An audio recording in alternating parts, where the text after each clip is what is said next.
out, and now you're just sitting here like a bump on a log, not talking to or interacting with anyone, not listening to anyone. Well, I thought this was supposed to be a fun night, that's all." She raised her eyebrows. "Oh, so we're boring to you now." I sighed and shook my head, not wanting to be rude, even though Mila had hit the nail right on the head. "No, of course not. I'm just tired, that's all. It's been a long week." "How so?" I shrugged my shoulders. "You know, same old thing, day in and day out."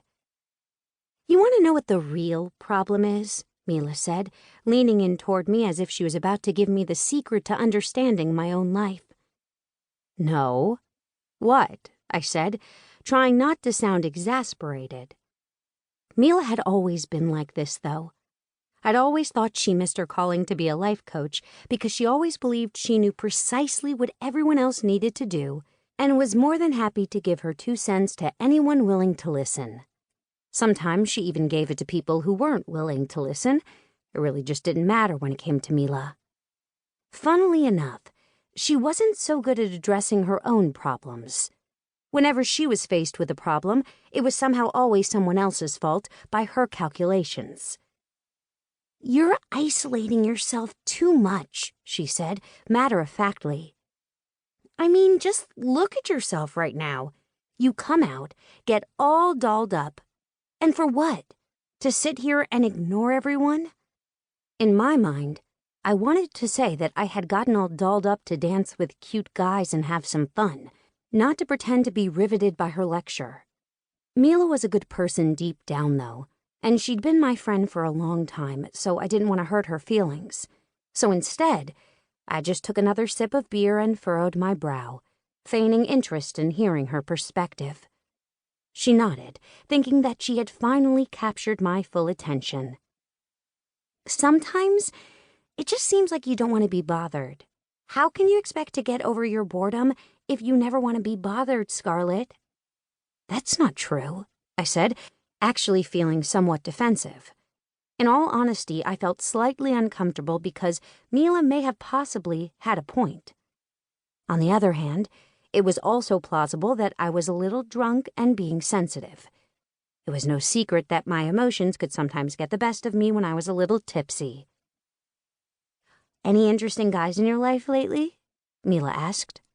I shook my head. "No." "You see, ever since you broke up with—" "Don't say his name." "Ever since you broke up with him, you've lost interest. It's like you've given up." I sighed. Just because I haven't been actively dating doesn't mean I've lost interest or given up. I just need time, that's all. And hell, I know you don't expect me to find anyone interesting to talk to in this deadbeat place. Seriously, you guys couldn't have picked a duller spot if you tried. Mila glanced toward the dance floor, where an older couple appeared to be doing a line dance of some sort to the dragging blues song that had just come on. She chuckled. "Okay, I'll give you that one. But you know who picked this spot?" We both glanced over to the table the rest of our group occupied. Both of us looked directly at our friend Marcy, who was sipping a wine cooler and occasionally bopping her head to the music whenever she wasn't leaning in to share some bit of gossip or complaint to the rest of the table. Although Marcy was in the same age bracket as the rest of us, she had always been old-fashioned. And while being wise beyond her years was one of the more admirable traits, whenever she came up with plans for our group of friends, she tended to pick activities that seemed more suitable for our parents than for us. I had no idea why we still gave her a turn in picking our group outings. Loyalty, I guess. We tended to be cautious about not hurting each other's feelings. "I'm going outside for a smoke. Want to come with me?" Mila asked. I grimaced.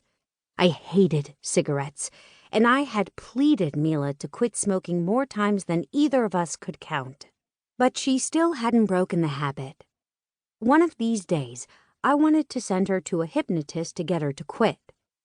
She laughed and shook her head. "Yeah, why did I just ask you that?" "Hell if I know, and I thought I was the one who was tipsy."